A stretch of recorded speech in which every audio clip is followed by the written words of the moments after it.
হ্যাঁ, অত্যন্ত বেদনাদায়ক খবর যে আজ ভোরে আমাদের ত্রিপুরা বিধানসভার মাননীয় অধ্যক্ষ বিশ্ববন্ধু সেন মহোদয়, যিনি এই মাসখানেক আগে এই ট্রেনে চড়ার সময়তে এই ধর্মনগর যাওয়ার পথে হঠাৎ অসুস্থ হয়ে সেখানে ডলে পড়েছিলেন।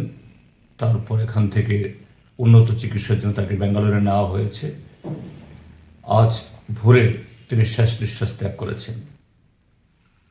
আমি গভীরভাবে মর্মাহত। আমার ব্যক্তিগত তরফ থেকে, আমাদের সিপিআইএম দলের সমস্ত বিধায়কদের তরফ থেকে এবং আমাদের পার্টি ভারতের কমিউনিস্ট পার্টির মার্ক্সবাদীর তরফ থেকেও তার স্মৃতির প্রতি গভীর শ্রদ্ধা জ্ঞাপন করছি এবং তার শোকসন্তপ্ত পরিবার, পরিজন, বন্ধু, আত্মীয় সকলের প্রতি গভীর সমবেদনা জ্ঞাপন করছি।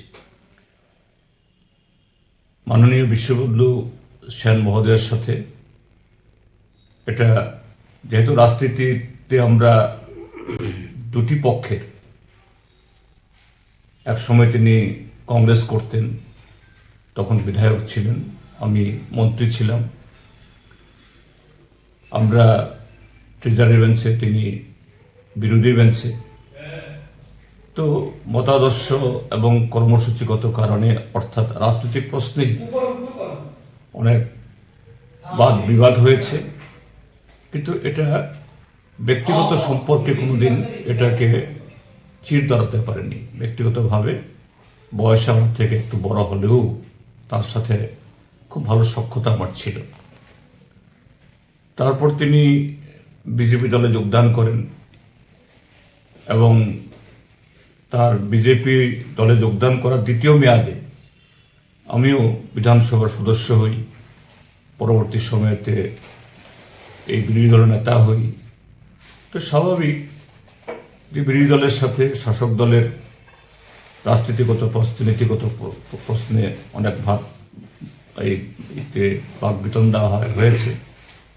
তিনি অধ্যক্ষের আসনে, সেখানে তাকে ভরসা করি বিরোধীরা বা যে কোনো সদস্যরা, তারা বিধানসভাতে তাদের পার্টির বা জনগণের কথা তুলতে চান। সেই সময়তে সবাইকে সমানভাবে তিনি সন্তুষ্ট করতে পারেন তা নন।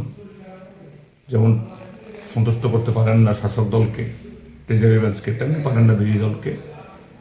তো সেখানে হয়তোবা কখনো কখনো ওনার সাথেও সেখানে তপ্ত এই বাদ বিবাদ হয়েছে বিধানসভার ভেতরে, কিন্তু ব্যক্তিগতভাবে হয়নি। যখনই দেখা হয়েছে তিনি খুবই ভালো ব্যবহার করতেন। তো আজকে তিনি যখন অনেকদিন ধরে তিনি হসপিটালে অসুস্থ, চিকিৎসাধীন, কাজে যোগাযোগ ছিল না, কিন্তু আজকে একেবারে চিরতরে তার সাথে বিচ্ছেদ হয়ে গেল। এটা খুব খারাপ লাগছে। আমি আবারও প্রয়াত বিশ্ববন্ধু সেনের স্মৃতির প্রতি গভীর শ্রদ্ধা জ্ঞাপন করছি।